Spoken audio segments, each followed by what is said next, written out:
and identify both opportunities and challenges that have been encountered in the last 11 and a half years.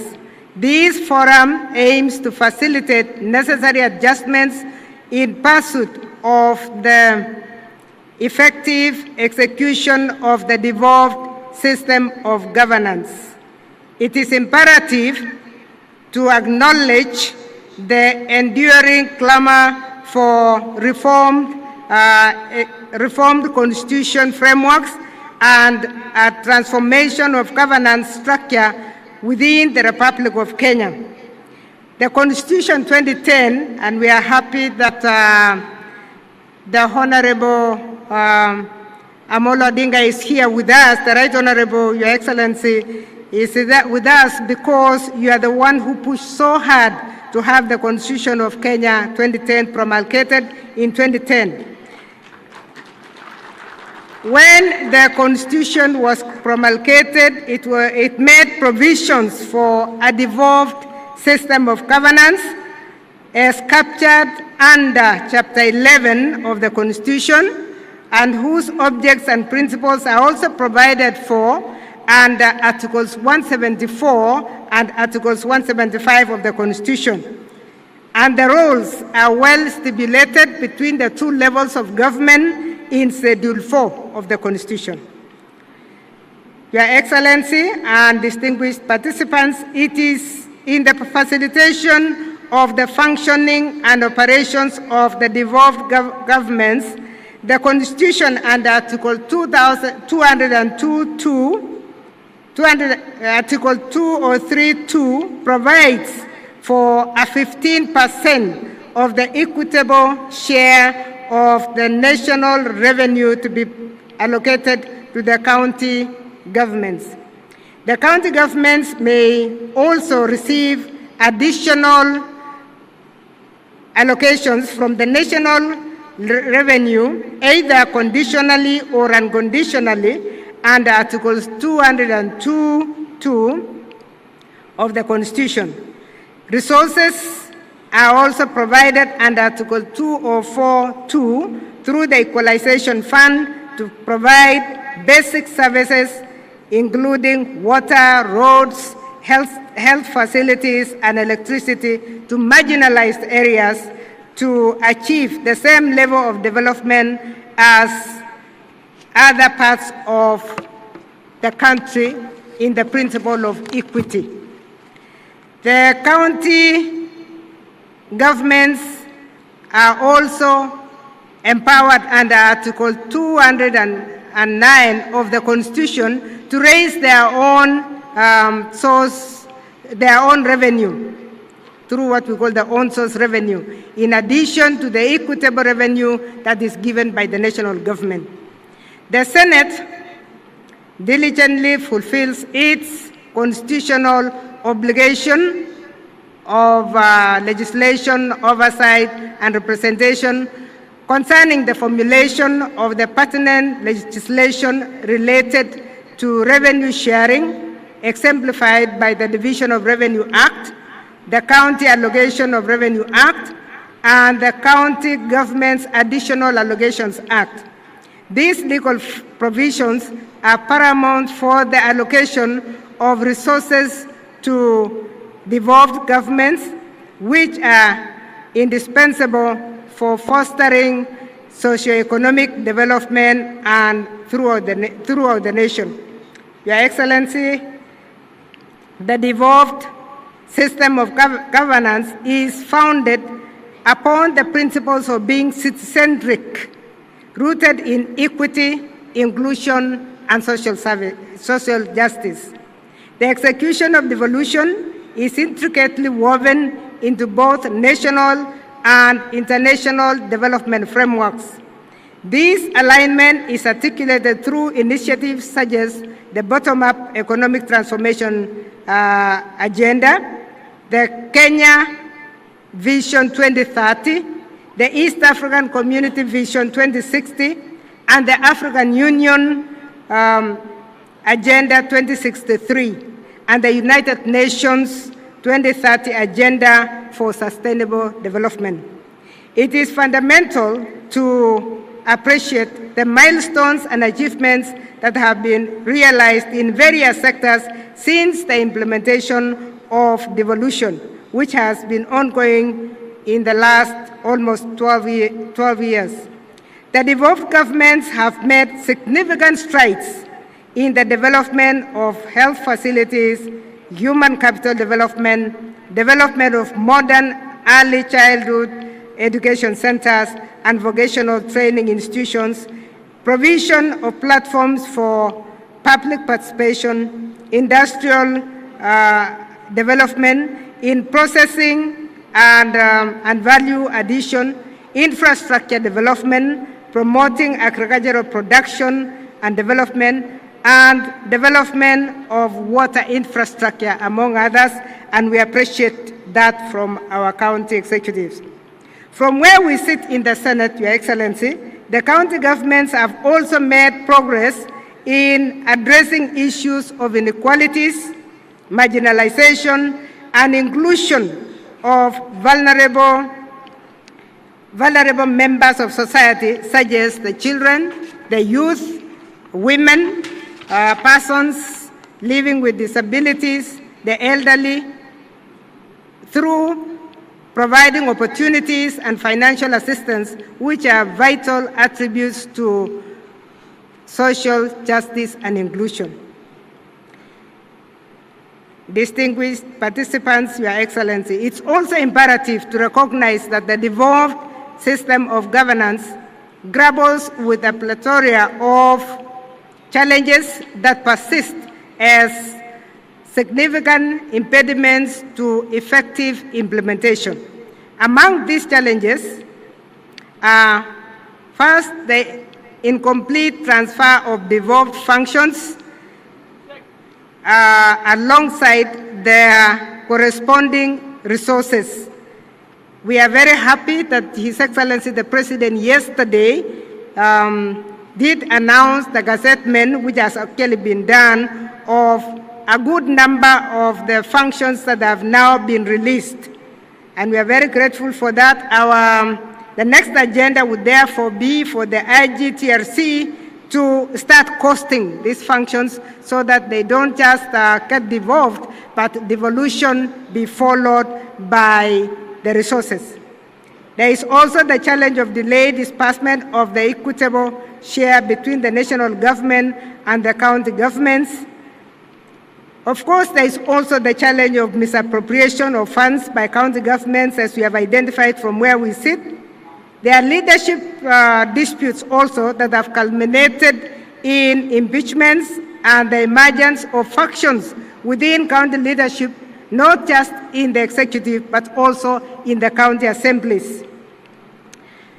In this regard, there is need for appropriate actions to be taken through consultations and cooperation among all relevant stakeholders to provide the much-needed reforms that may assist the devolved governments in the achievements of the objectives of devolution, as well as the fulfillment of the national values and principles and the principles of governance.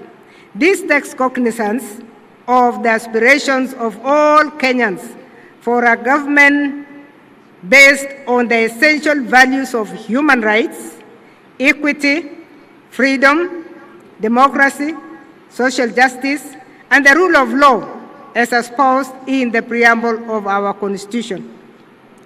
This devolution conference, therefore, Your Excellency, serves as an invaluable platform for introspection and assessment of the feedback regarding both the achievements and deficiencies, allowing for a strategic recalibration aimed at transforming county governments into robust institutions that catalyze socioeconomic advancement within our republic.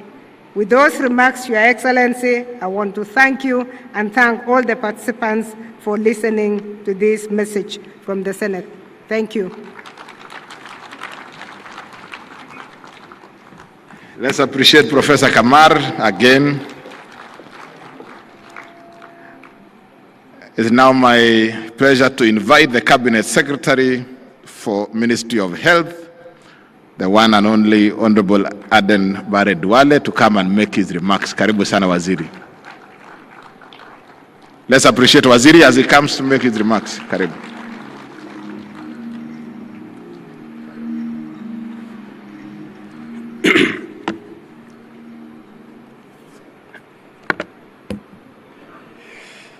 Your Excellency, the Right Honorable Raila Odinga, a man who has initiated me into politics in 2005.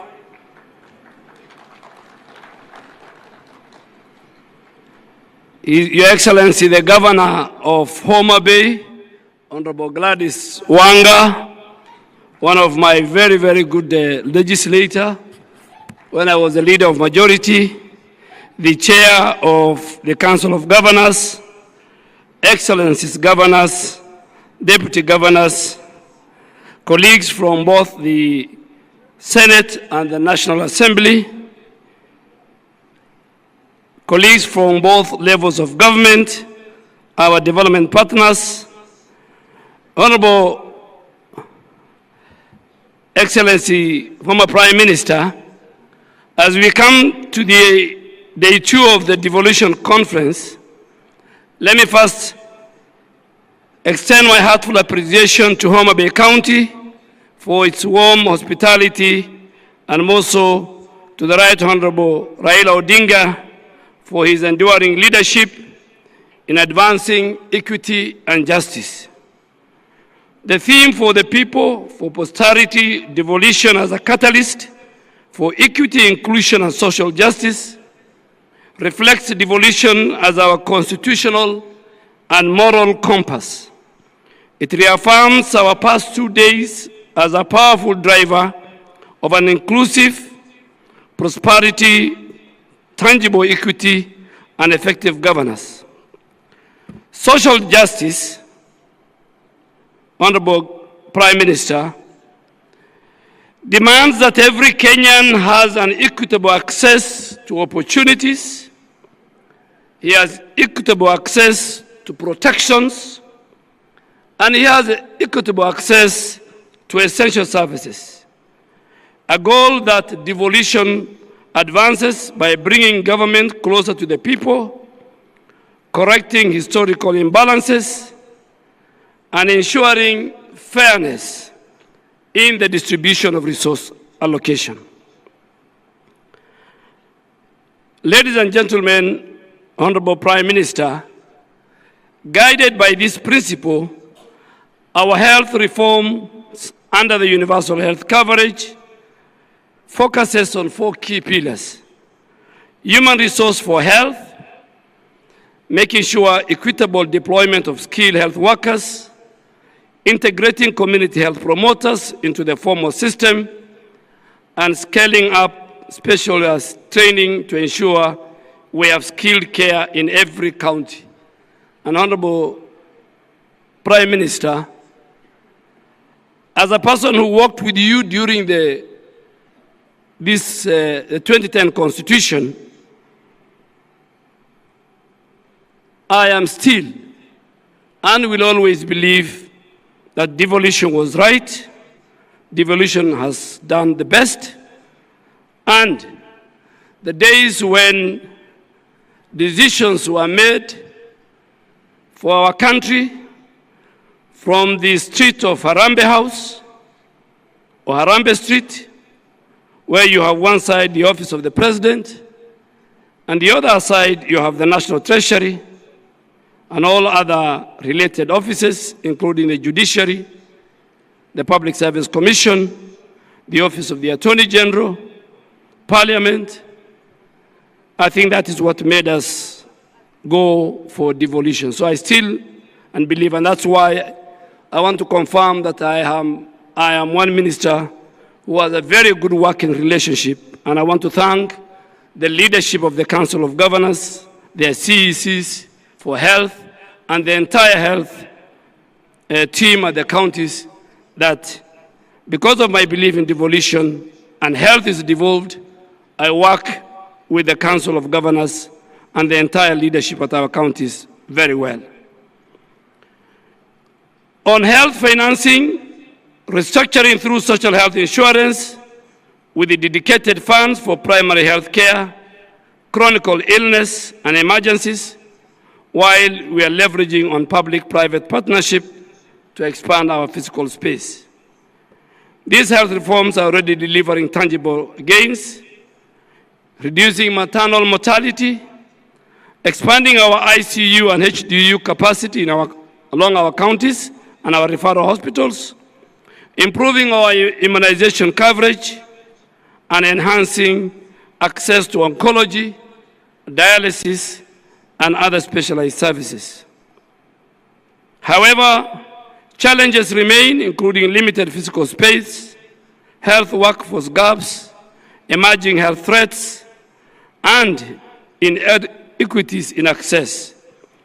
But these are addressed through devolution, innovation sharing, and collaboration and partnership across our counties.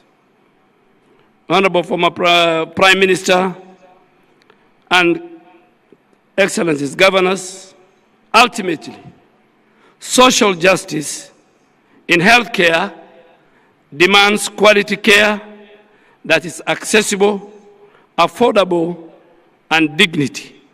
And from Homa Bay to Turkana, Mandera and Nairobi, it's for this reason that the ministry's reforms and the spirit of devolution reinforces and amplifies each other.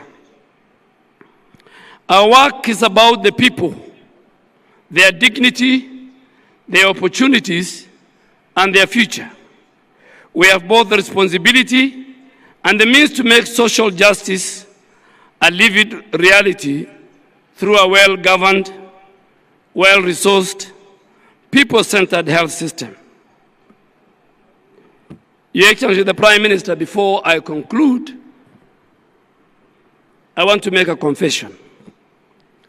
Because there are many people here who say the former Prime Minister is the father of devolution.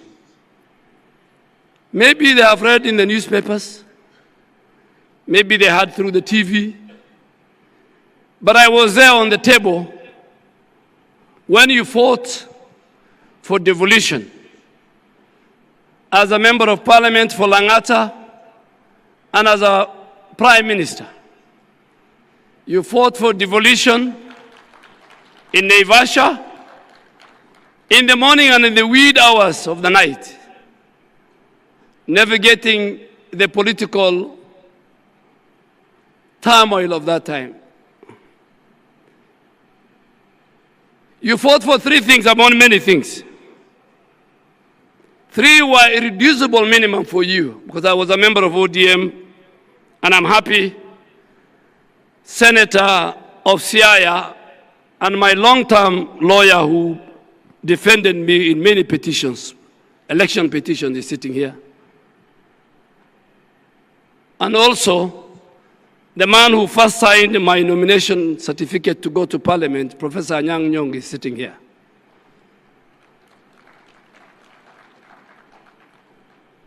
You fought for many things, but you had three irreducible minimum. You achieved two. You achieved devolution, and you achieved and you helped us as a community, the Muslim community, the Qadi's court to be entrenched in the Constitution.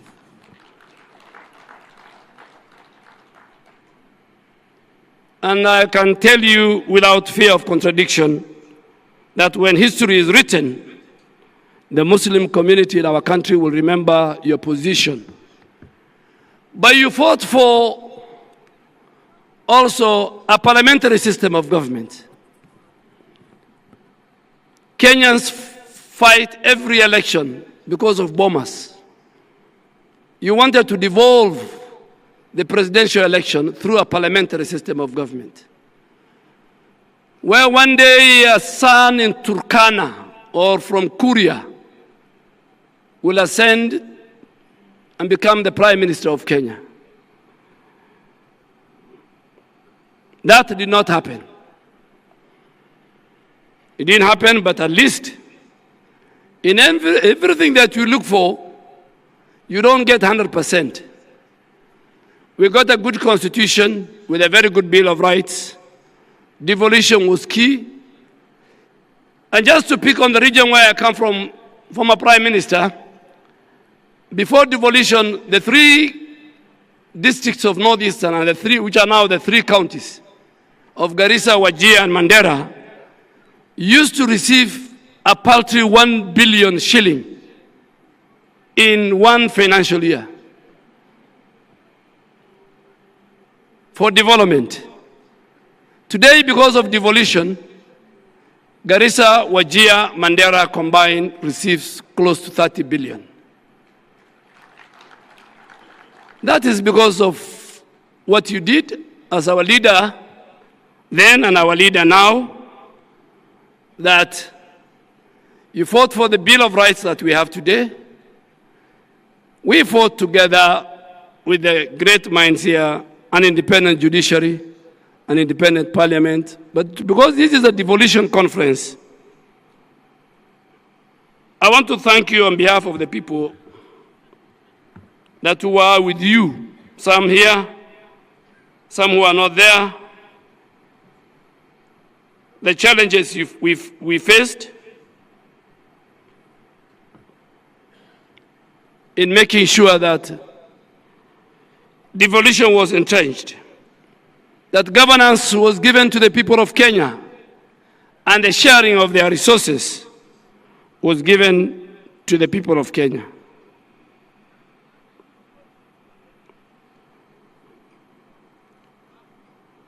And that is why, again, you have remained consistent and fidelity to devolution. A number of times, colleagues, my former colleagues in Parliament, National Assembly, ask me, why is the former Prime Minister sometimes hard on us when it comes to the Senate? And I want to say it here. The Senate is the custodian of devolution. The former Prime Minister made his time with Professor Nyang' Nyong'o and many people who also became senators. But today, the custodian of devolution is Senate. That is the institution created by the Constitution. And just to conclude, no community. Devolution was to make sure every Kenyan, regardless of his community, religion, and his location, are equal before the Constitution and before God. And that is why we want to say, if you want to aspire to be a leader in the Republic of Kenya, you must have certain credentials. You must be ready to speak for the El Molos on the shores of Lake Turkana. You must speak for all religions, and you must speak for all communities. And you must speak for Kenya. You can speak for your community, you can speak for your religion, and you can speak for your region. Kenya is one indivisible nation with one flag, one map, a member of the East African community. And in conclusion, on behalf of the Ministry of Health, I reaffirm our belief together we can ensure devolution truly delivers for the people, for posterity, and for justice. Thank you, God bless you, and God bless the Republic of Kenya. Another round of applause for Waziri.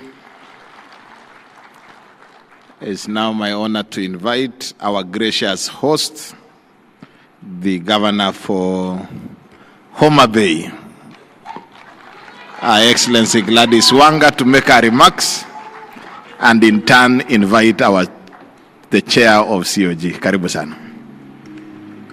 Asante sana, Governor Sang. Our chief guest, Today, the Right Honorable the Right Honorable Prime Minister Raila Odinga, the Chair of the Council of Governors, His Excellency FCPA Ahmed Abdullahi, fellow governors who are present today, the Cabinet Secretary of the Ministry of Health, Minority Leader of the Senate, and members of Parliament present, members of the National Assembly are present here today, deputy governors, led by my own deputy governor, who I want to recognize, Yugi Magwanga. Thank you very much. Members of county assemblies and their speakers, led by our speaker there, Polika Pokombo, and the majority leader, Richard Ogindo. Thank you very much. County Executive Committee members, led by the County Executive Committee members of Homa Bay. If you're anywhere, please rise for recognition. Thank you very much, Dr. Agili and Engineer Munga. Members of constitutional commissions and independent officers, development partners, private sector and academia. The first gentleman of Homa Bay, Mr. Wanga, please just rise for recognition. Thank you very much for bringing me from the Kano side here to Homa Bay. Distinguished guests, ladies and gentlemen. Right Honorable Prime Minister, Your Excellency, with your permission, I would like to introduce the local leaders who are present here today, because we are hosting this not just as a county government, but together with our national leaders and members of the county assembly, and as a region as well. So the local leaders present, please rise for recognition. Our local MPs. I'd like to start with Honorable Millie Mabona, Whip of the National Assembly, Minority Whip, who I think has stepped out, and Honorable Dr. Lilian Gogo, who has also stepped out. Honorable Dr. Ivo Bara, please just wave, Member of Parliament for Kabondo Kasipul. Honorable Martin Owino, Ward Chief, Member of Parliament for Ndiwa. Honorable Dr. Joyce Osogo Bensuda, County MP for Homa Bay. Honorable Adipo Andrew Okwome, Member of Parliament for Karachuonyo. We have also the Speaker of the County Assembly of Nairobi, who is also a son of the soil here in Homa Bay. Thank you for rising. Honorable Peter Pondokaluma, our host, Member of Parliament for Homa Bay Town Constituency. Our Honorable Senator for Homa Bay County, Senator Moses Kajwang, who is also Chair of the Public Accounts Committee of the Senate. Members of County Assembly of Homa Bay, if you're here, please rise for recognition. Thank you very much. Those are the honorable members of the County Assembly of Homa Bay. It is my great honor to welcome you to this second day of the Devolution Conference 2025. I see most of you are in high spirits, a sign that Homa Bay has warmly embraced you. The pleasant weather, the vibrant ambience, hospitable people, the rich culture, and the delicious cuisine have always been kind to our guests, and I'm confident that you have seen, as our Senator said yesterday, that something good can come from Homa Bay. The theme of the day is human rights and social justice.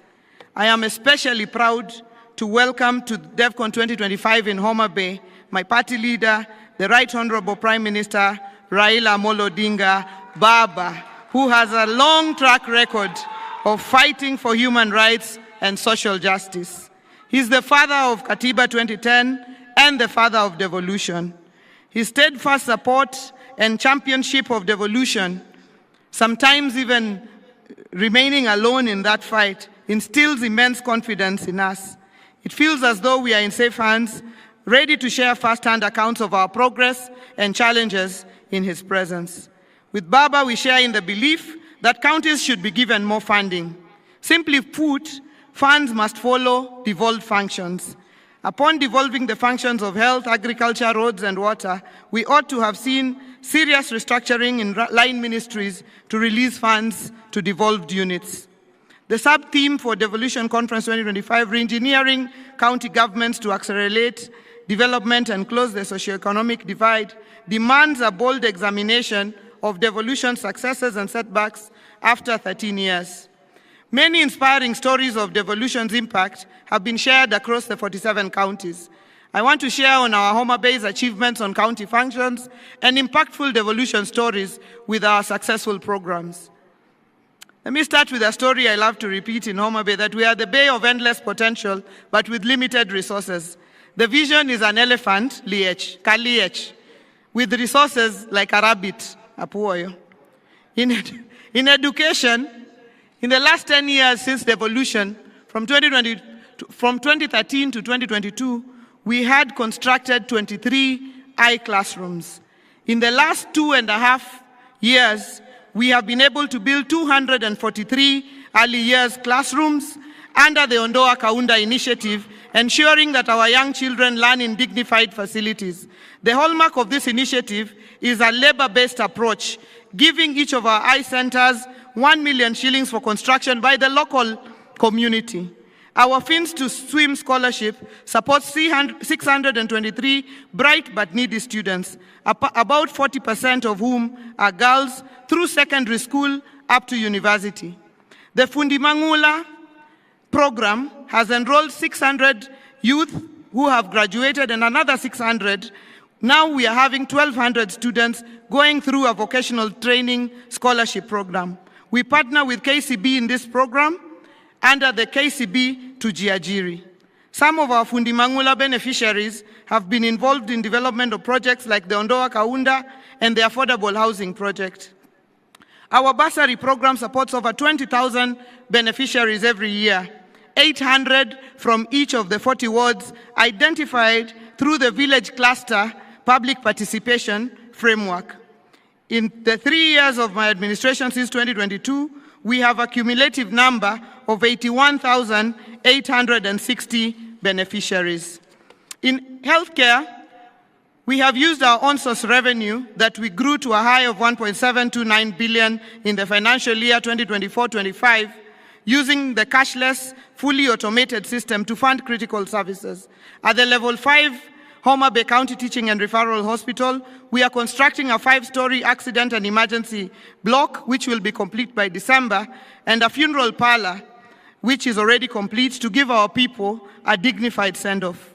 Our referral hospital features a new outpatient block, an upgraded maternity wing, and other improvements using the resources that we've been able to raise. The Health Facility Improvement Fund has upgraded 70 facilities in various parts of the county, including Rachuanyo East, Sena in Fangano Island, Your Excellency, which you came and opened with us in Soklo up there, Pala, the Tomboya Health Facility in Bita, and among others. On wellness and climate change interventions, we have set up green spaces, including the Governor's Park and the Arboretum, which you have just visited this afternoon, and the sports programs, including the Genoa Governor's Cup every year, and partnership with the Akakoro Football Academy, who are setting up a modern academy in Diwa. On trade and markets, for our community empowerment through the Inua Boda Boda initiative, each of our 40 Boda Boda circles across the 40 wards received 1 million shillings on grant to be able to empower them, to be able to get them to get their own motorbikes instead of riding on behalf of others. In efforts to bolster commerce and give dignity to our traders, modern markets are currently under construction in Rodikopany and Kendube, Misambi, as well as Sindo, Luanda, and Diwa. Projects that are delivering transformative economic spaces. On county roads, we continue to invest in accessibility and mobility, opening up 518 kilometers of new roads, rehabilitating 319 kilometers, maintaining 551 kilometers, and reconstructing and maintaining over 6,000 culverts, which offer critical lifelines that connect our markets, sports grounds, and communities, ensuring cohesion and opportunity across every ward. In agriculture, we have transformed Homa Bay into an agricultural producer county. We have harnessed our agricultural potential with projects and investments, and the results are promising. We lead in national production of several value chains. We are #1 producers of sweet potatoes, #2 producers of cotton, only #2 to Lamu, #1 producers of groundnuts, #1 producers of sunflower, #1 producers of soya beans, #3 producers of millet, and #17 producer of coffee in the country. We are now growing coffee in Homa Bay. Mbesha is coming to our farmers for them to uplift their livelihoods. My passion in agricultural productivity, the intersection of food security, agro-processing, trade, job creation, and enhanced farmers' incomes, leading to tremendous economic growth to deliver Homa Bay City in a decade.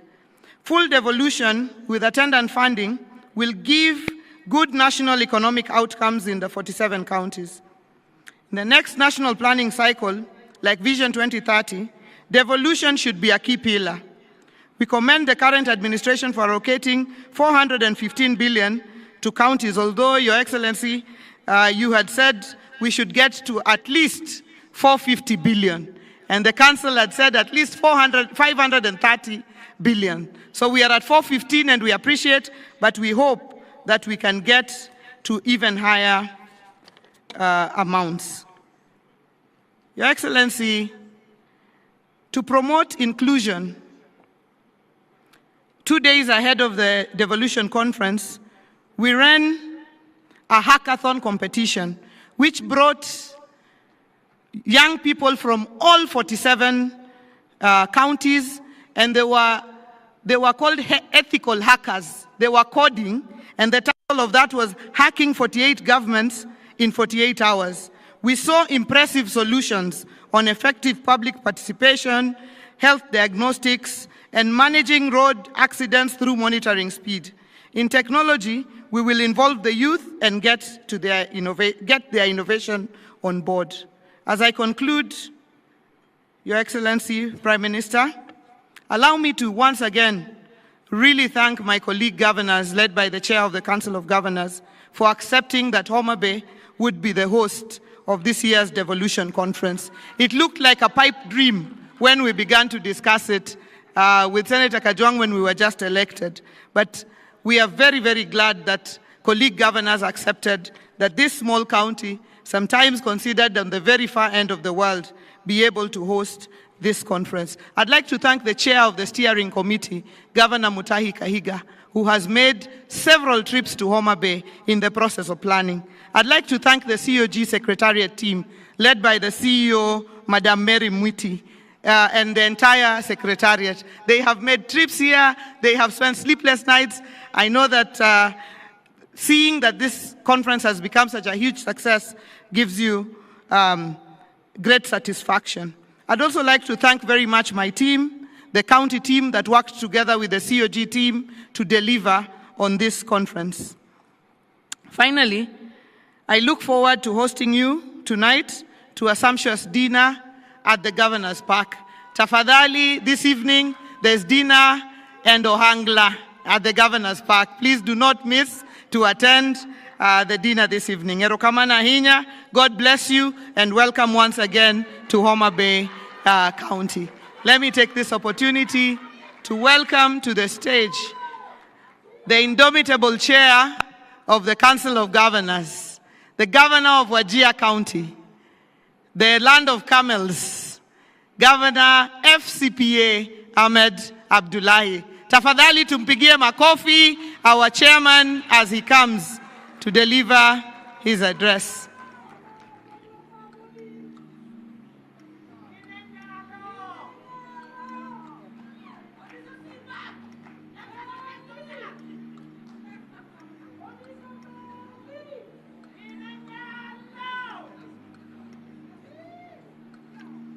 Very good. Thank you very much, Your Excellency, Governor Gladys Wanga.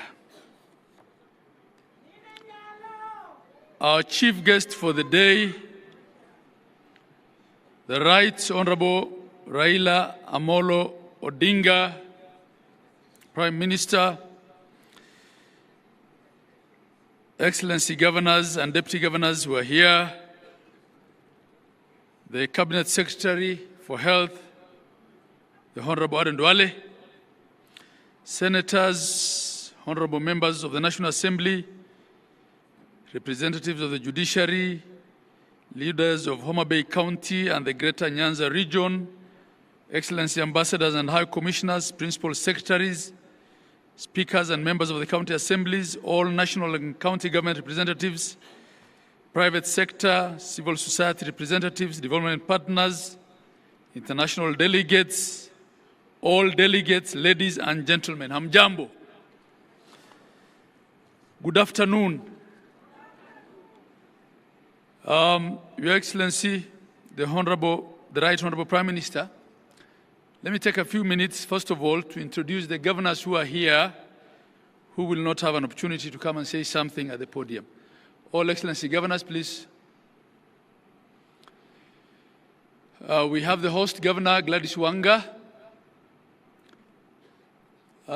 We have my Vice Chair, I think, who is outside. We're expecting the Prime Cabinet Secretary to be here any time. He's probably waiting to receive him. He's gone out with Gladys. And then we have our whip of the Council of Governors. Your Excellency, the Council of Governors has 3 executive committee members who run the affairs of the Secretariat together with the Secretariat. And it's the Chair, the Vice Chair, and the whip is Governor Stephen Sang of Nandi. We have Governor Muthomi Njuki, who is our Chair of the Health Committee of the Council of Governors. We have Governor Cecily Mbarire, Governor of Embu County. She chairs resource mobilization for us. We have our Chair of Agriculture, Speaker Emeritus, who is the Governor of Bungoma, Kenneth Lusaka, Excellency Kenneth Lusaka. We also have Governor of Siaya County, James Orengo, Excellency James Orengo. We have the Governor of Kisumu County, who chairs for us the Committee on Lands, Housing, Urban Development, Excellency Professor Anyang' Nyong'o. And Your Excellency, the many deputy governors also in attendance. But okay, we have other governors there. Governor Irungu Kangata of Muranga, Governor Simon Kachapin of West Pokot, Governor Dr. Wilbur Otichilo of Vihiga County, and Governor Professor Hilary Barchok of Bomet County. Thank you very much. Excellency, Right Honorable, there were other governors here, but some of them had to attend to other matters. The others? Your Excellency, I was only looking at this side. On that other side, we have Governor Julius Malombe, Governor of Kitui County. He's a returnee governor like me. There are 8 of us who served in the first cohort and were out and were re-elected. Your Excellency, I had a written speech here, but because we're all saying the same thing, I decided today I'll not read it. I'll just talk off the cuff, because the speech that people are waiting for is your speech.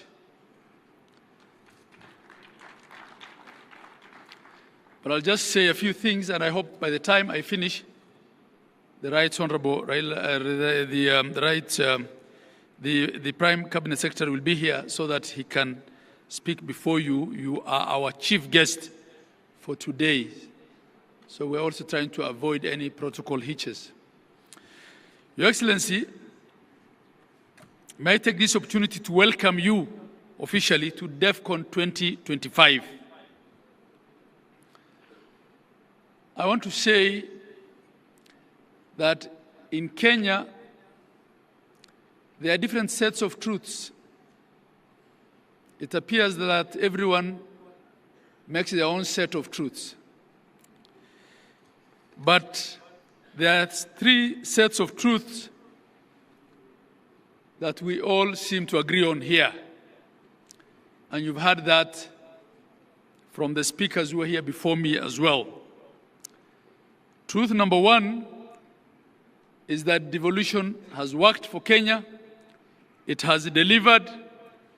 It has done its bit to equalize this country. The Right Honorable Prime Minister, we are not all students of history. No one in this room understands probably better than you. No one understands better than you in this room.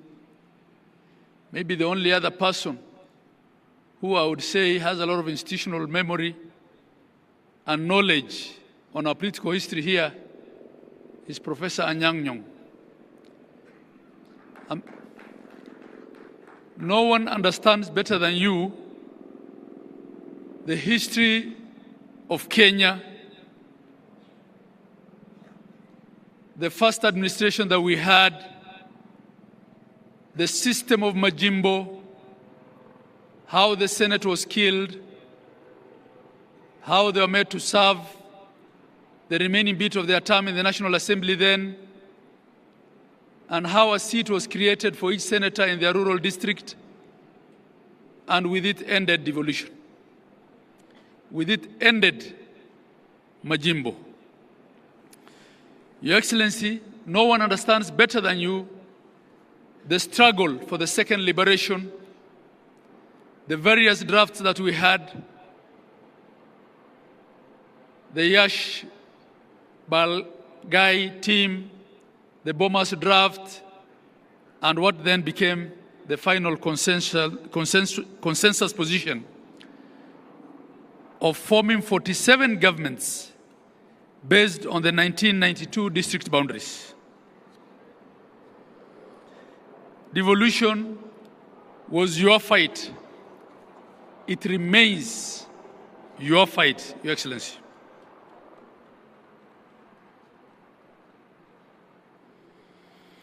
I'll just speak to a few of the issues that we keep raising. Your Excellency, as Chair of Council, who is serving his second term, I have appreciated that, yes, devolution has been accepted. Yes, it has been given some resources. Yes, it's doing a lot of good work. But the centralist mindset in the national bureaucracy still regards devolution as a spoiler of things. It's still the scapegoat. It attracts more flack, more blame than resources. We still quarrel about the quantum of resources. And Gladys had mentioned that this year, as part of the MOU that you had with His Excellency the President, you had yourself suggested 450. We probably got the highest increase in a long time at about 30 billion, but we're still at 415. We're still struggling with issues to do with timely releases and timely disbursements.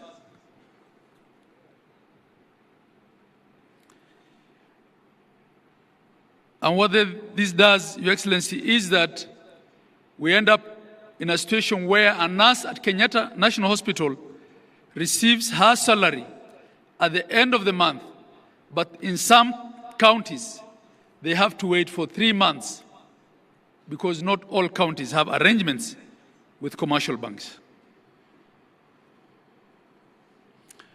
We still contend with the question of respecting the functional integrity of the county governments, the question of clawbacks of functions that have been devolved, and the question of resources following functions. There's still a lot of duplication. There are things that ought to be done by the counties, which are still being financed through national government ministries, departments, and agencies.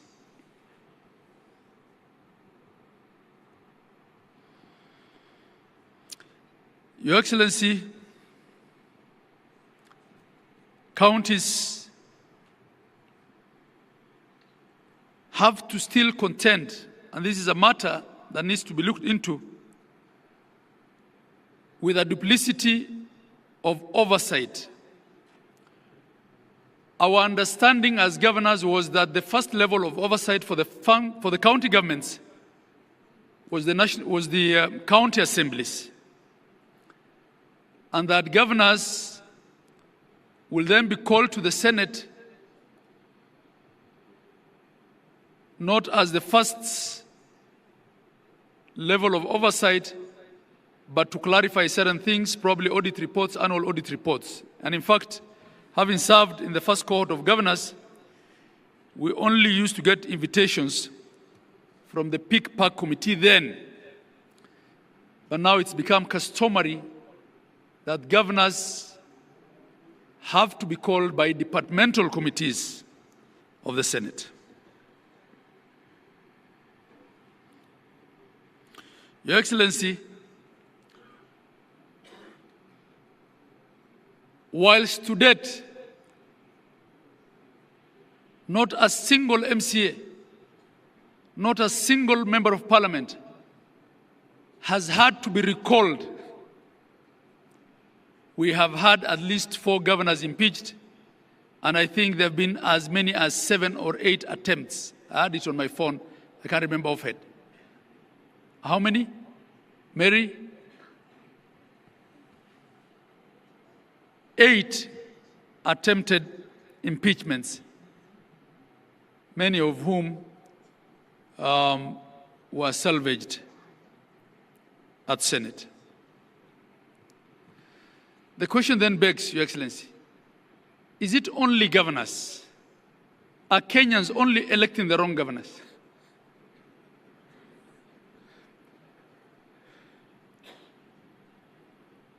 Is it only governors that are so bad that they have to be impeached and can't finish their term? Of course, we have one instance of a deputy president that has been impeached. And up to date, I don't think we have a clear impeachment law for governors that sets the threshold. We're still relying on the constitutional provisions and the question of the County Governments Act. Your Excellency, the weaponization of the fight against corruption is another matter that we have to address openly. If you look at the annual budget, it's 10 to 13% of the annual budget that gets devolved, which means 87 to 90% of the budget is still sitting at the center. But this week, Your Excellency, the national media had headlines about corruption in counties, trying to take the thunder out of the devolution conference. It's as if the only thing the counties do is corruption. It is not the case. May I also take this opportunity to welcome the Prime Cabinet Secretary.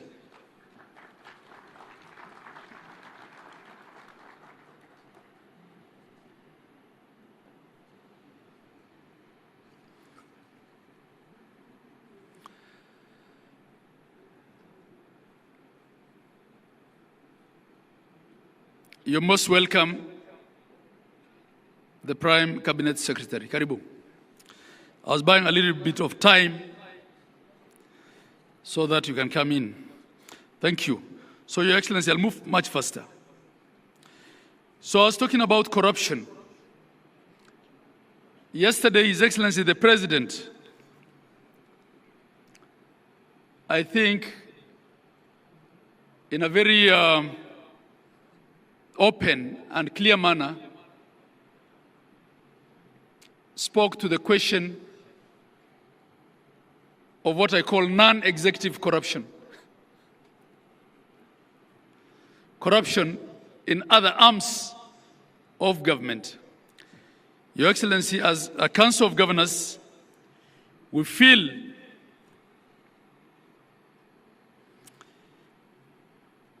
that the fight against corruption has unfairly targeted governors, and it has been a case of calling devolution a bad name, so that along the way, there's a reason to kill it. That's not to say there's no corruption in counties. We have admitted as Kenyans that corruption pervades every aspect of our life. All we're saying is, let's fight all corruption. Your Excellency, I'm reminded that a lot of the governors who left office are in dire straits economically. Would actually want to be told how many of the choppers at Wilson belong to governors or former governors. Some of our colleagues who left office cannot afford to buy fuel. Yesterday, we had how there is an impending law to give pension to MCAs. MPs have pension. Why can't governors have pension? Why do we want to pride as a nation that our governors, some of whom have served 2 terms, don't even have, in fact, had it not been for SHA, probably, medical cover? Your Excellency, my colleague from Garissa usually says being a governor is like working in a landmine. You have to buy your peace at every level. I don't think that is what devolution was meant to be, Your Excellency. And I'm saying these things because, coming back to the truths, the second truth is that you are the father of devolution. And I feel comfortable saying these things in your presence because I know you can address them and address all of us effectively on them. And the last truth, Your Excellency, before I call the Prime Cabinet Minister, Prime Cabinet Secretary rather, is that you remain the underwriter of political stability in Kenya.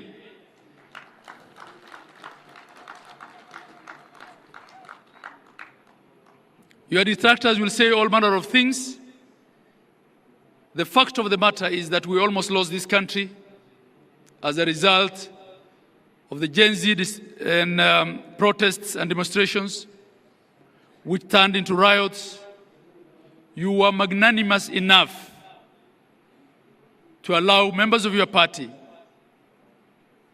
to join government as ministers so that Kenya can be stable. Your Excellency, without Kenya being stable, a lot of these counties will be no more because the architecture of our financial system here is that we depend largely on equitable share to provide services. So I want to ask you to continue being the father of devolution, the underwriter of devolution, and the stabilizer of the politics of Kenya. I thank you. And with that, Your Excellency, may I invite the Prime Cabinet Secretary to make his remarks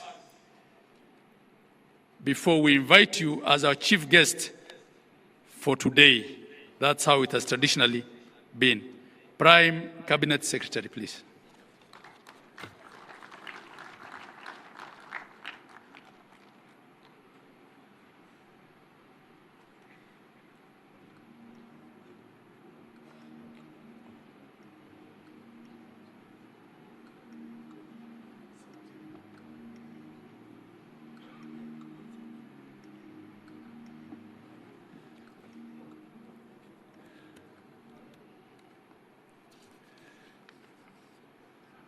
Homa Bay hoye! Homa Bay hoye! Umwami, the Right Honorable Prime Minister Raila Amolo Odinga, all governors present, cabinet secretaries present, all our legislators who are present, all MCAs in the hall, distinguished guests, ladies and gentlemen. I will try and just make some 2 or 3 points, and then I will hand over my written remarks to the Chair of the Council, so that it can go into your library for further conversation at a later stage. So I'll completely reduce my remarks. But I just want to say that I'm happy. There's usually a phrase in English, they say, in the nick of time. I had seen the program and I was supposed to be scheduled to take the podium at about 4. But thanks to technology, because then I was able to realize that Umwami Raila has arrived, and I had to adjust my engagements elsewhere so that I can be here with him.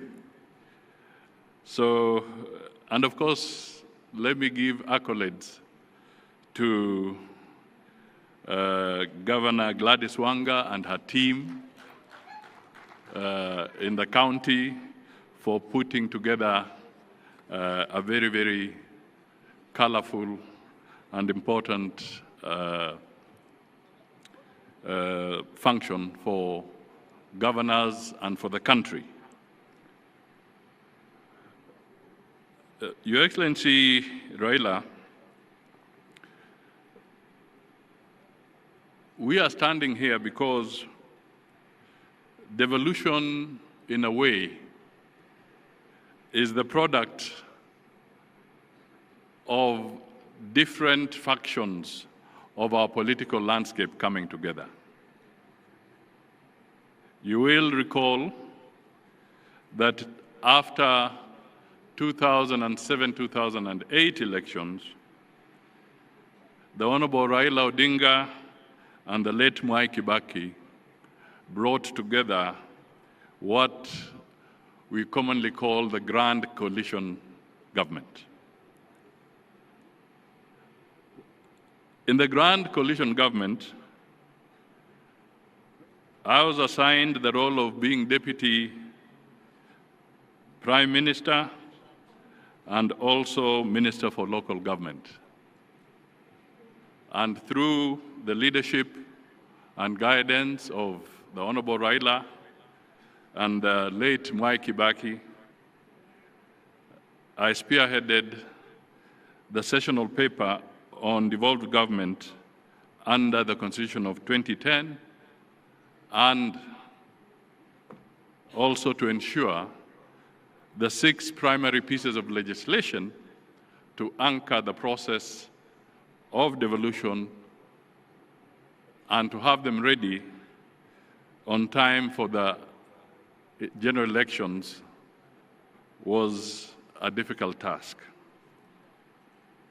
The Prime Minister was very clear then that we must deliver on ensuring that we get to the next general election with devolution properly anchored and ready to go.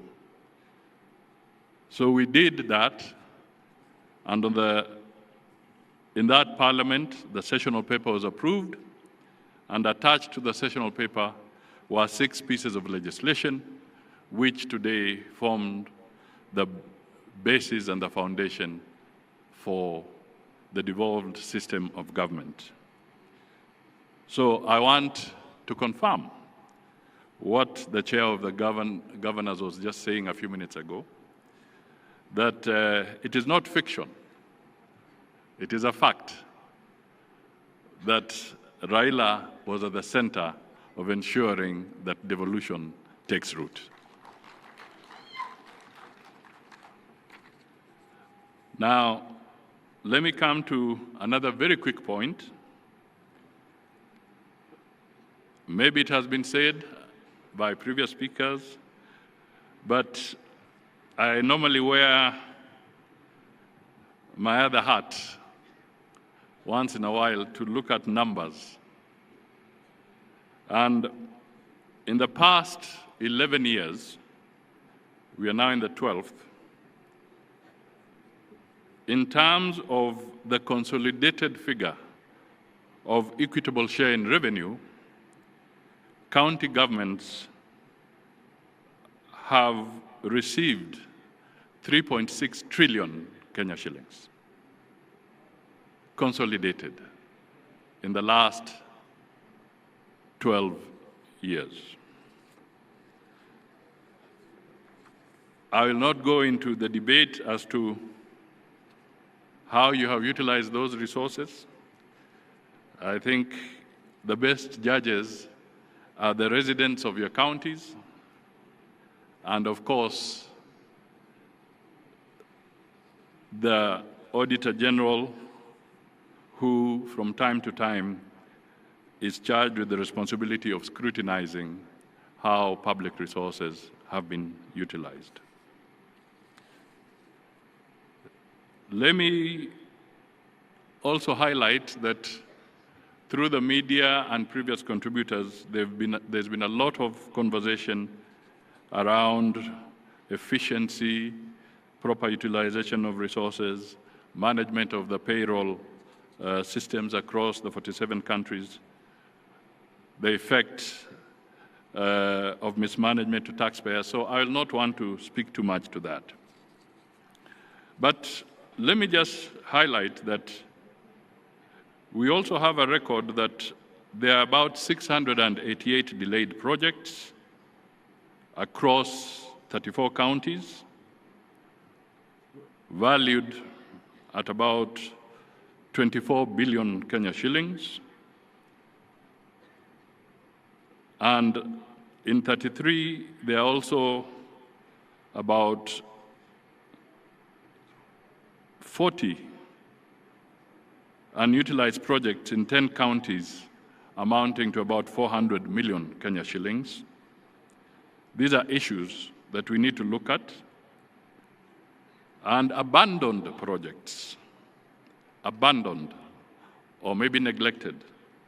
In 33 counties, we get a figure of about 20 billion worth of abandoned projects. That, again, becomes a matter of grave concern and critical action from our leaders across the board. Your Excellency, let me just pick up one more issue. Well, 2 more issues, really. One is that good policies are anchored on accurate and hygienic data, whether it is at the national level, at the county level, or even at sectoral level. I would want to urge that all county governments, if they can work systematically to strengthen their county statistical departments and capacity, so that accurate and hygienic data can be generated so that we can have a strong basis, data-driven insights into the challenges that face all our counties. Let me also flag something that we need to address, and I mean no ill will, but I'll give a very specific example. And I speak to this because it touches on the portfolio of foreign affairs directly. Sometimes how we manage investments and foreign investments in our counties is absolutely critical. Let me give you the example of a regrettable case in Meru County involving Leopard Rock Lodge. This was a luxury ecotourism facility which was built by a French investor at a cost of 500 million shillings. In 2019, the previous county administration, I'm not talking of the current one, I'm saying the previous one. That's why I said I mean no ill will. The previous county administration officials allegedly orchestrated forceful eviction of the investor, leading to the destruction of the lodge's infrastructure within Meru National Park. The investor, a French national, had legally leased the land and invested in this facility. But because of local politics, the damage was caused. This gentleman went to court. The courts ruled in favor of the investor, awarding compensation for breach of contract and unlawful eviction. The matter escalated internationally when the French embassy raised concerns with our national government, highlighting the damage to bilateral relations and investor confidence. Ultimately, in May 2025, the national government intervened at a cost of hundreds of millions of shillings, shifting the burden to taxpayers and underscoring how local missteps can impose national costs. So I thought this forum would be important for me to make a passionate appeal to Kenyans in all our 47 counties and leaders in all our 47 counties that competition for foreign direct investment is absolutely essential for growth, for employment, for revenue. And if we do not respect the rule of law in those counties, we cause a lot of damage and the consequences can be very grave. So I wish to encourage that we take corrective action and ensure that investments in our respective counties are properly safeguarded.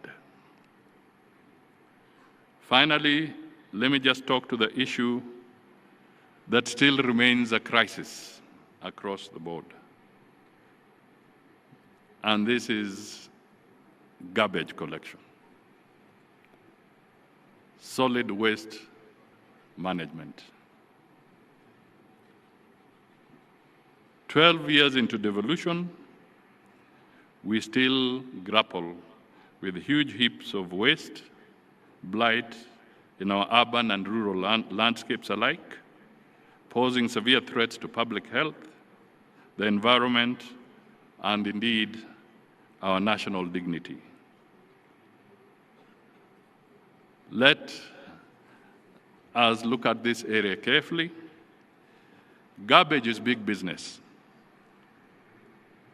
It's big business. You all know it. Your experts have told you about it. The question is, who is benefiting from this big business? Are we all losing? That, again, I pose as a rhetorical question to the leadership as we review our 12 years of devolution. Perhaps I may want to provoke the leadership of the Council of Governors.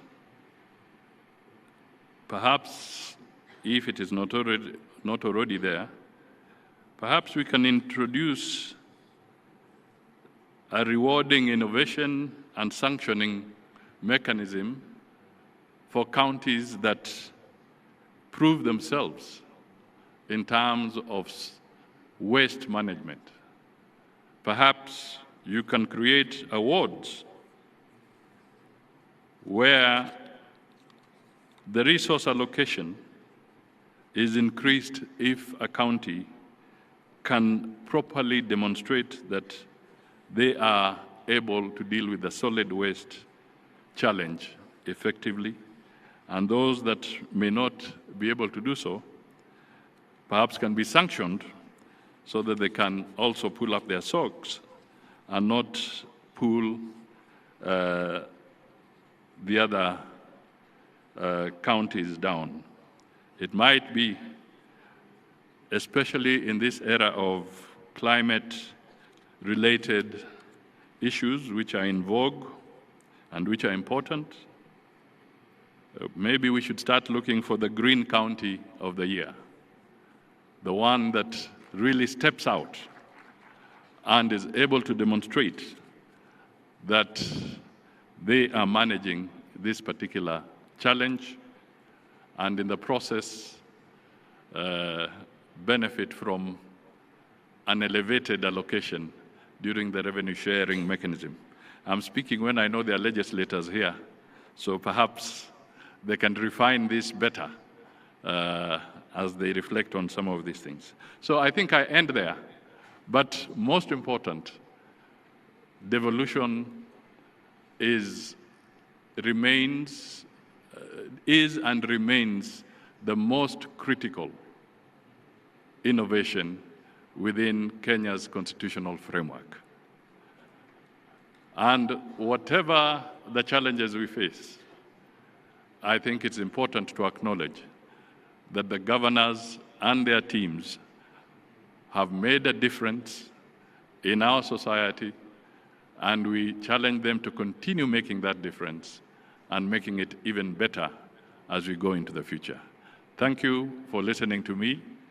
And now, I've been asked by the chair of the Council of Governors to request everybody to be upstanding so that we can usher in Umwami Raila Odinga so that he can come and give the final address.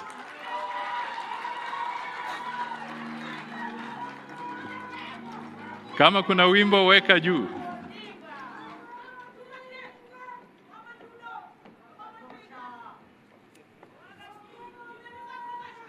Thank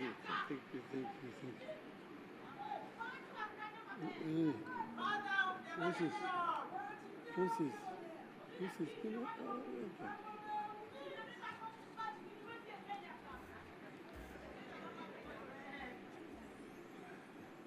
Asante. Thank you very much. You may be seated.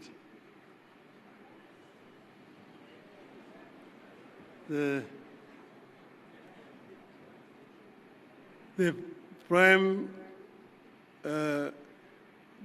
Cabinet Secretary, Mwana Anna, my friend, the Chairman of the Council of Governors, our host today, the Governor of the great country of Homa Bay, all governors who are here, all honorable members of Parliament, distinguished guests, now wana Homa Bay, hamjambo. Hamjambo. Osaure Asante sana. I usually call my brother there Mwana wa Ana. And he has done a good job of introducing me here to this audience. I came earlier. I did not know that I was scheduled to talk at 5 o'clock. But I said, now that I'm here, because I'm here, I need to be given a chance to greet the people.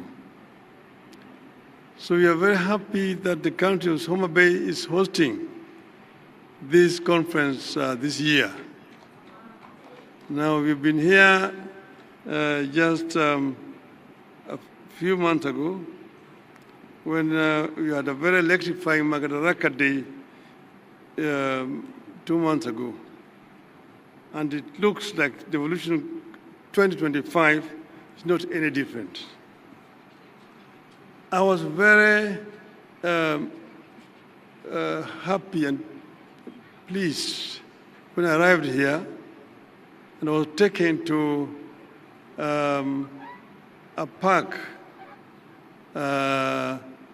just a small park in the Homa Bay, where this county is trying to remember a very great son of this county, the late Honorable Odinga.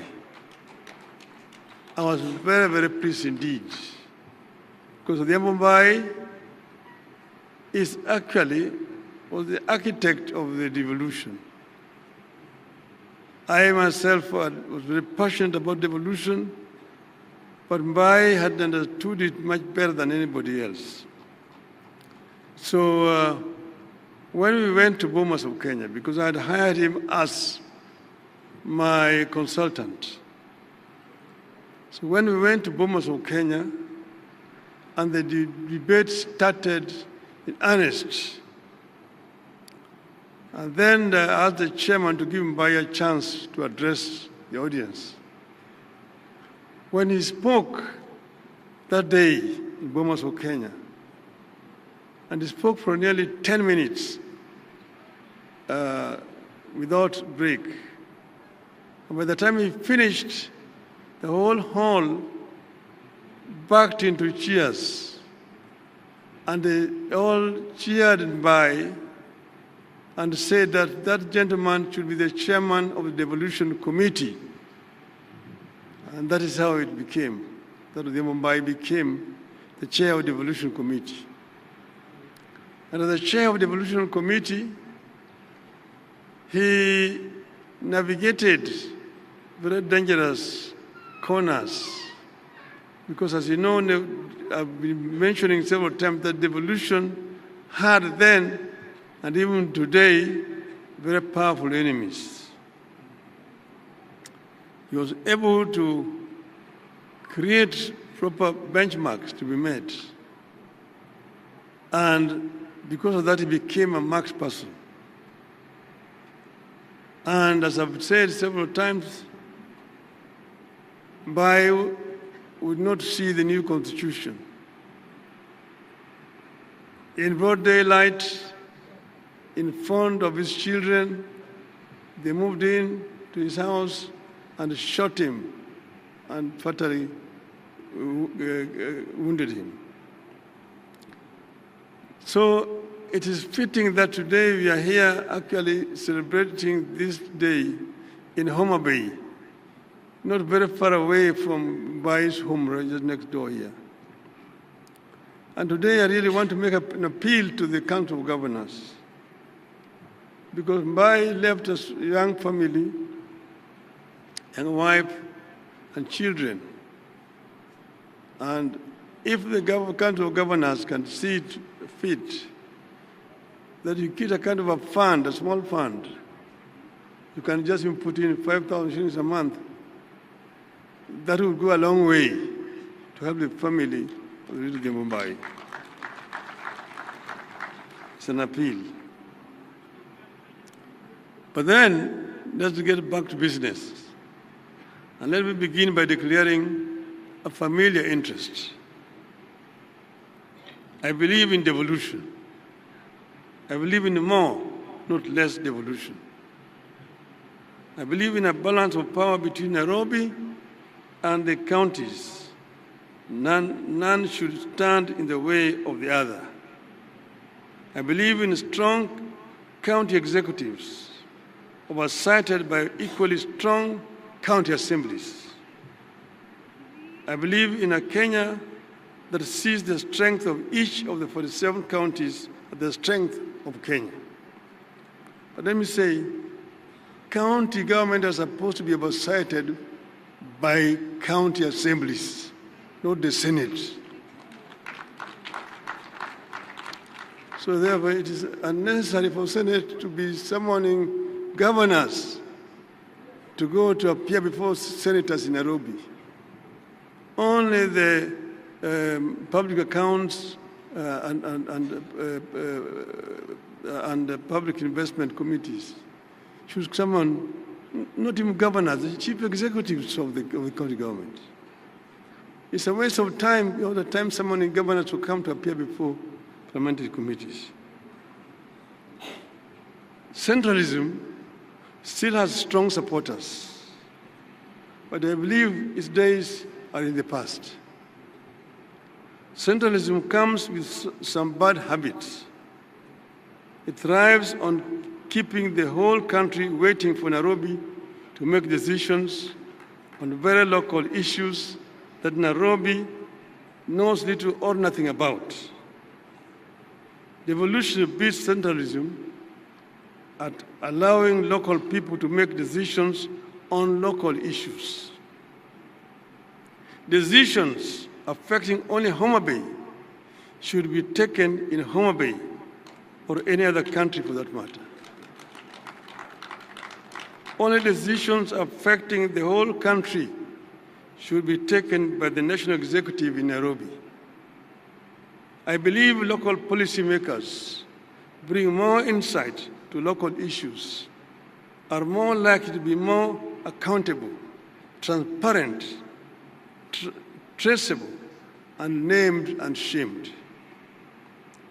But people are now looking for more than proximity. They are looking for performance, productivity, and partnership at every level of leadership. People want counties that are economic powerhouses, not mere administrative units. And you know, we're here because of historical circumstances. We had bigger units, you had regions which had what you call economics of scale. But enemies of devolution undermined that arrangement. Our focus must now be on leveraging devolution to achieve increased productivity and delivery of efficient and quality of services. Devolution for the people, for prosperity. People need more integration and coordination, not just between the county and national government, but also between counties. We want to see Wajir, for instance, having more collaboration with Garissa or Machakos with Kajiado, and complement each other instead of competing for destruction. So I want to share some reflections on how devolution can be revolutionized and how county and national governments can adopt and lead the country into an equitable future. A future in which we all accept that each part of the country is unique in its own way, has its own history, challenges, strengths, and ambitions. Only when all parts of Kenya pull together in one desired direction will we achieve prosperity for all. The counties are not equal or similar. Even this region, for example, you take Homa Bay, next door is Kisii, you see? And then the other door is also Migori. The three counties are not equal or similar. In Homa Bay here, they are like monoethnic. They can afford to talk the Luo Upper. Even the Suba speak the Luo. In Kisii, in Kisii they're also monoethnic. When you go to Migori, they are bilingual. There are Koreans there, and there are the Luos there. So you cannot speak Luo in an assembly in Migori. See, in Kisumu, next door, different from Homa Bay. Though they share the lake, Kisumu has an international airport. Kisumu has a railway line. Homa Bay does not have a railway line, does not have an international airport, and so on and so forth. So counties differ. So, where are we at this stage? Devolution is a process, not an event. It is about finding a balance between national and local aspirations. In this regard, we have made some significant progress. The most important step we have made is to make it the core principle behind devolution widely accepted. The principle of doing locally what is best done locally, and nationally only what is best done at the national level. But devolution must undergo continuous review and reinvention. The world is changing fast. So is Kenya. In 25 years from today, just from today, we will be in a Kenya of over 80 million people. Look at 25 years from today, it's just a turn of the century. And today is 25 years from then. From 25 years from now, we are going to have 80 million people living in this country. The eyes of our people will be on their counties.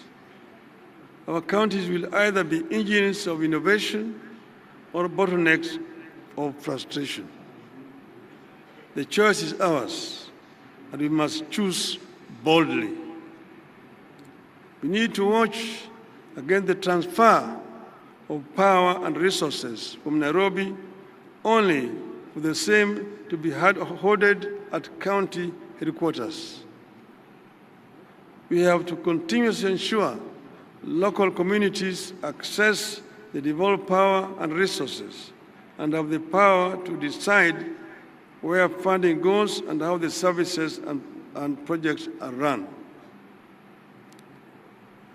The formulation of county integrated development plans must therefore be more serious and truly consultative, not mere procedures.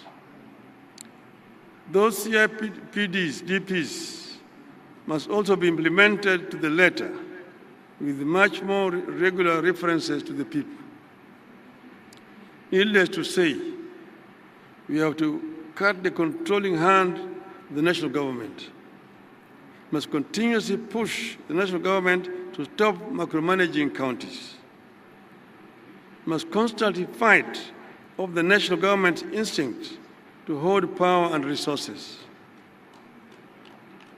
But let me be clear. References to national government's bad tendencies is not a call for a war between the two levels of government. In all devolved systems, getting money and power from either level is always a struggle. You have to treat the contest as an integral part of the strengthening of devolution and the reason for the two governments to build good faith. In fact, as that task continues, I want to propose that there be some incentives arrangements between the national government and the counties, through which the national government will reward those counties that deliver the best services in areas like poverty reduction, youth unemployment, and environmental conservation. We need to come up with more transparent and independent performance reporting at the counties that gives the public more access to data that it can use to evaluate the performance of their county against others. That data will enable citizens to know, for instance, where it is easier to start a business, access healthcare, do farming, move goods to markets, etc., enabling our citizens to make informed choices in their socio-economic activities. We need a digital devolution in counties. County services, from business permits to healthcare appointments, must be accessible online, in real time, and in local languages. This should go a long way in fighting the scourge of corruption that is taking very deep roots in counties. Our counties must move from being consumers of transfers to producers of wealth through county-led industrial parks, energy autonomy through solar, wind, and small-scale hydro projects, and smart agriculture hubs, among other areas powered by technology. Our Constitution clearly stipulates that the two levels of government depend on each other. That cooperation should help us to do away with, not enhance, duplication that results in wastage of time, efforts, and money. Even as county and national governments cooperate, there must be more clarity on roles and responsibilities. Some confusion is beginning to creep in, and accountability risks being lost in the process.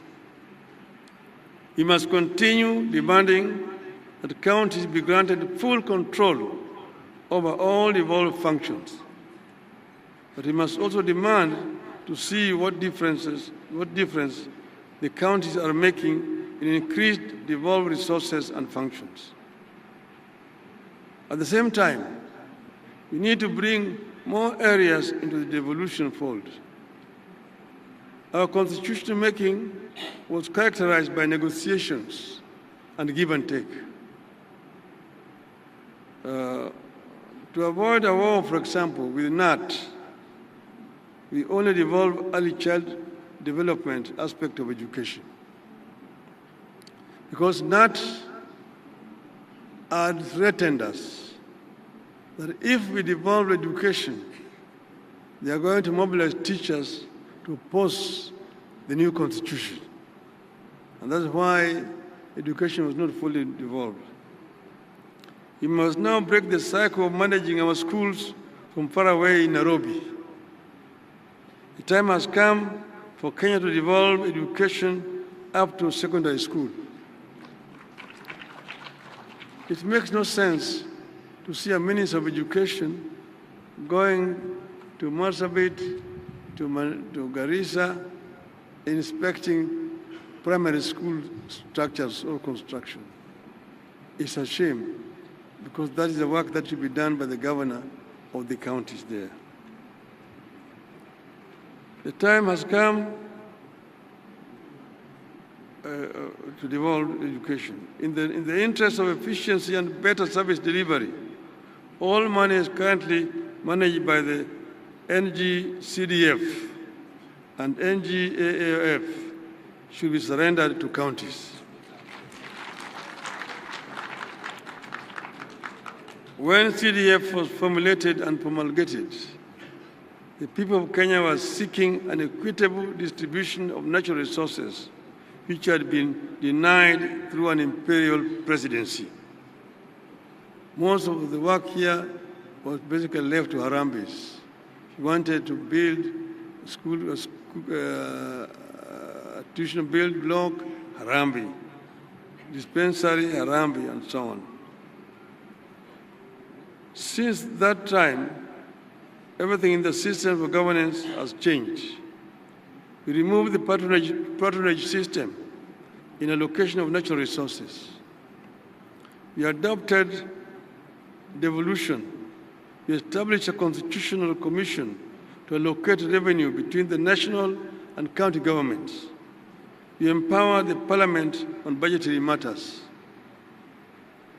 Everything Kenyans have done to re-establish good governance has made the CDF system obsolete. It is serving no known role in the new constitutional architecture, and it is no longer relevant in the new constitutional dispensation. Indeed, the only thing this system does is to pervert the role of the representative of the people and to deflect their attention from duties placed upon them by the Constitution. The legislatures are elected to represent the people, to legislate, and to oversight the national government. It is not their business to be distributing bursaries or be constructing classrooms and so on. Those are the work of the county government. Well, the MPs are constructing roads, constructing schools and hospitals. The same goes for infrastructure development. There is no reason for Nairobi-based agencies to continue flying over counties and construct roads in our urban centers and within our counties. I strongly believe that time has come for the authority over urban and rural roads to be handed over to counties, while the national government manages international highways and national trunk roads. I was the Minister for Roads, Public Works and Housing. I'm the one who took the bill to Parliament to create Kera, Kura, and Kenha. But that was under a unitary system of government at that time. With a devolved system of government, there's no need for somebody sitting in Nairobi to be in charge of rural roads in Homa Bay or Kiambu or Lambu, for example. So this is an idea whose time has come. It does not make sense that some roads in Kisumu town cannot be managed by the governor of Kisumu. That somebody sitting in Nairobi called Kura who claimed those roads as his roads. The same thing in Mombasa, Eldoret, Nakuru, and so on.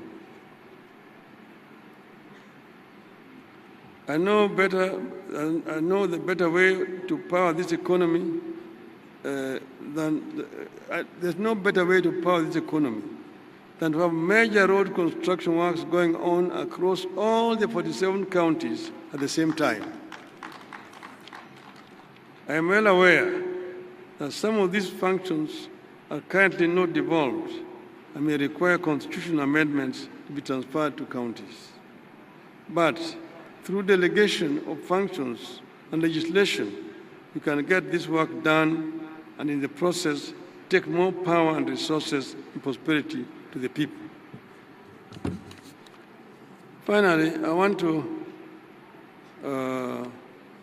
address two other issues. One, the governors have mentioned it, that governors serve the counties and they can serve 1 term, 2 terms. I've got a number of governors who have served 2 terms.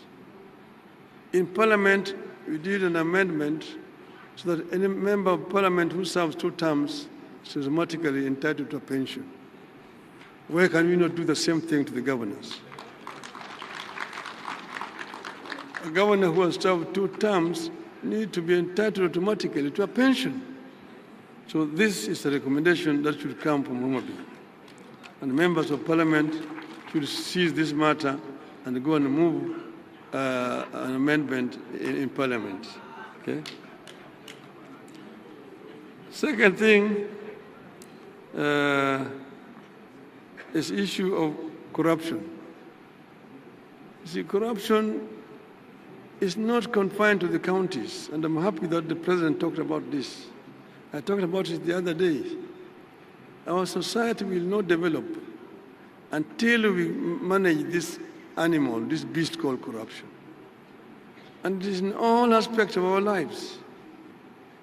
First, you talk about the executive.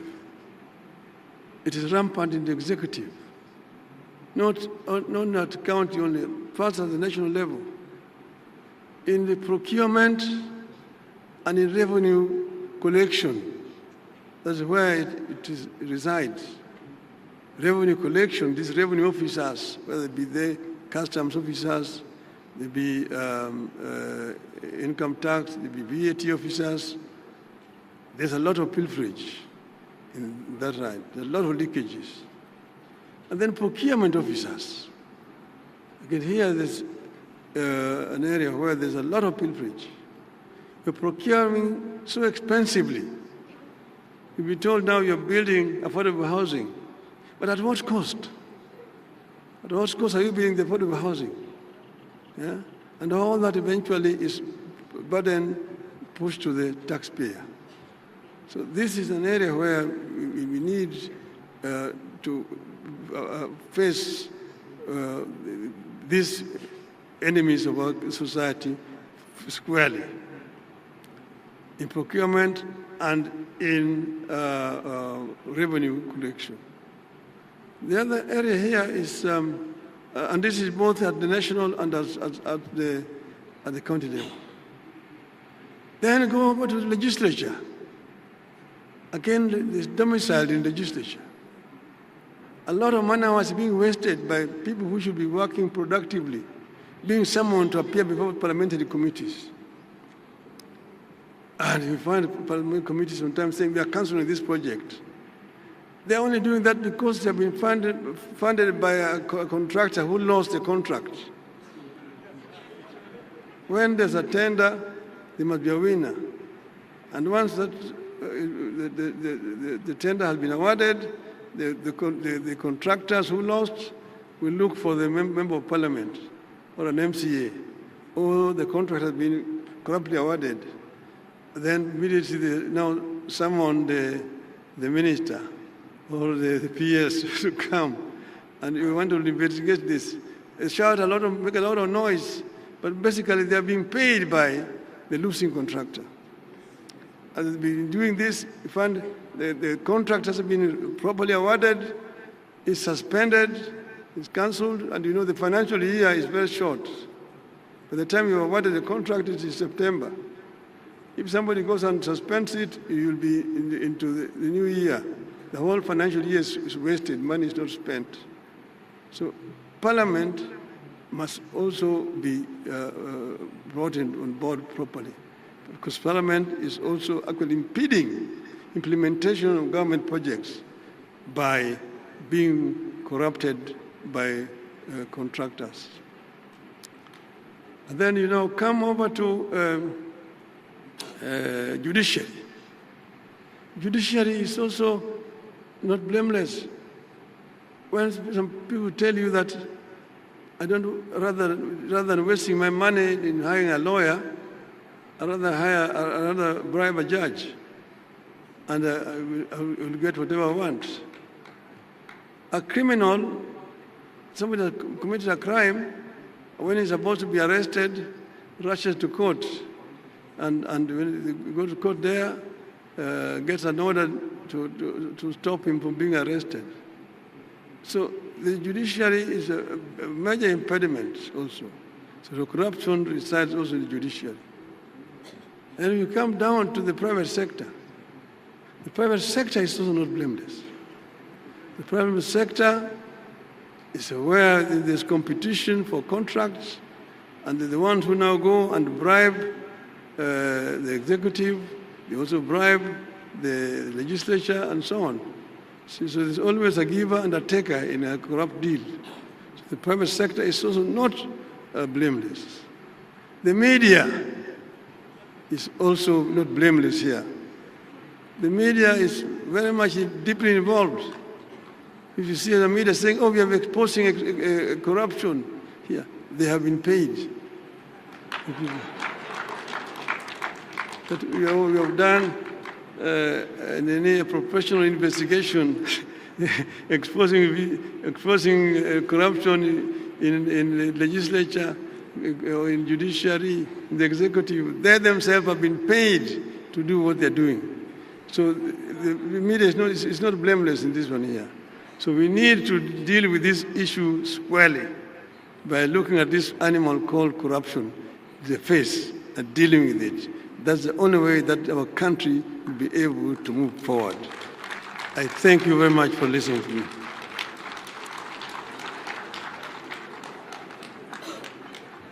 Thank you very much.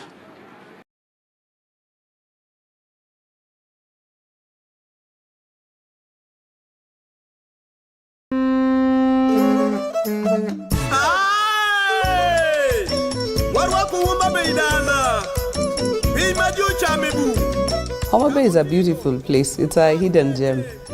Homa Bay kitambo ilikuwa nyuma, lakini kwa sasa tuko juu. Tumekaribisha wageni wote wakuje waone Homa Bay, wakule samaki hapa.